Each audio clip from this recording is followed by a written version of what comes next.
Why go to church? Why go to church? A lot of people ask me that. I get a lot of. It's quite a common question. Why can't I just be a Christian on my own? Or people will say I am a Christian, but I just do it on my own. I don't need to go to a church. And I think it's a fundamental misunderstanding of what Christianity is. But I think a lot of people in our quite individualistic society, post the Enlightenment and post the Reformation, I think a lot of people have got the idea that Christianity is about believing a certain correct of right things, certain correct set of right things, and that therefore if they believe those things, they are a Christian, and that's all you need to do, in which case you don't need to go to church. But I don't think that's what Christianity is. I think it's more like joining a family than passing an exam. I don't believe that God has got a kind of cosmic multi-choice list and you pass or fail depending on whether you've got things right. So does that mean it doesn't matter what you believe? To some extent, I think it actually doesn't matter what you believe. I mean, I think there are some beliefs that are healthier than others, because beliefs aren't just intellectual propositions, are they? Beliefs have a working out in how you live your life. So if you believe that climate change is real, you're more likely to be doing something about it and be trying to live in a conscious way. So beliefs have an effect in how we live, and some of those beliefs are healthy and some of them aren't. But I don't believe it matters in a sense that you're either going to go to heaven or hell depending on whether you get it right or not. Right, so if you leave that out... So leave that out. So I think what being a Christian is about joining a movement, a community that's trying to live in a particular way, that's trying to make a difference in the world.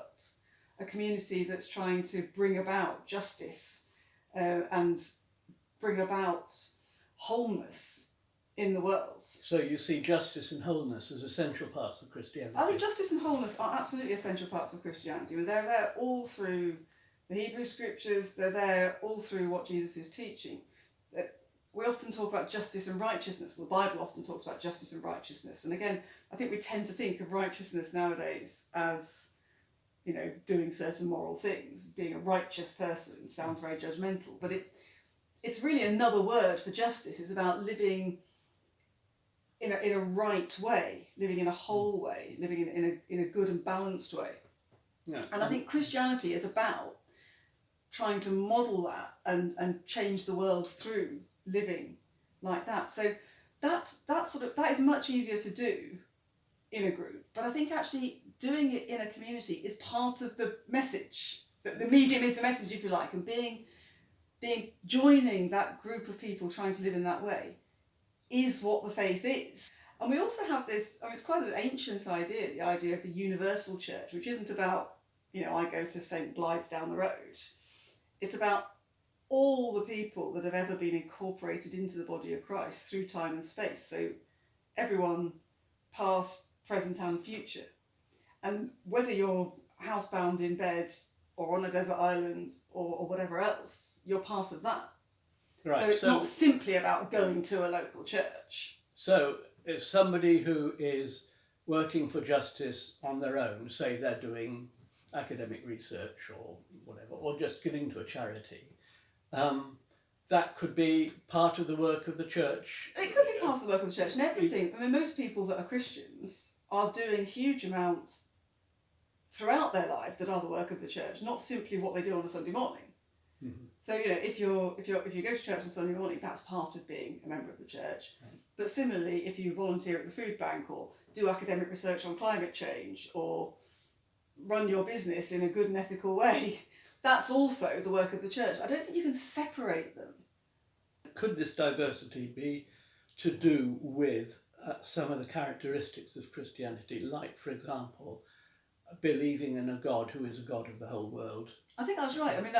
We argue about the word father because of the kind of patriarchal implications, but actually that sense that we're all children of God and God created the whole world, and so in some sense we're all equal before God and equal between each other. Right. Again, we don't always get that right in churches with their hierarchies and so on, but that is a fundamental aspect of Christian belief. God as a kind of heavenly creator, heavenly parent, and us as equals, therefore. So that's fundamental to our faith, actually, and so that does, I think, have an effect. So you're a priest of the Church of England, but you see yourself as a child of God, the same as a lay person or a a pastor of a church, or a with very non-Christian, different- or a member of, Yeah. of any other faith. And indeed, as a whale or a monkey or even a spider, and I don't like spiders, but But God loves them. God, yeah, they are part of God's presumably, creation. weirdly. But I think it really is very fundamental, that, and so obviously churches have issues with racism and sexism and so on, but there's always that challenge to that undercutting it. Yeah, That right. that we are actually equal.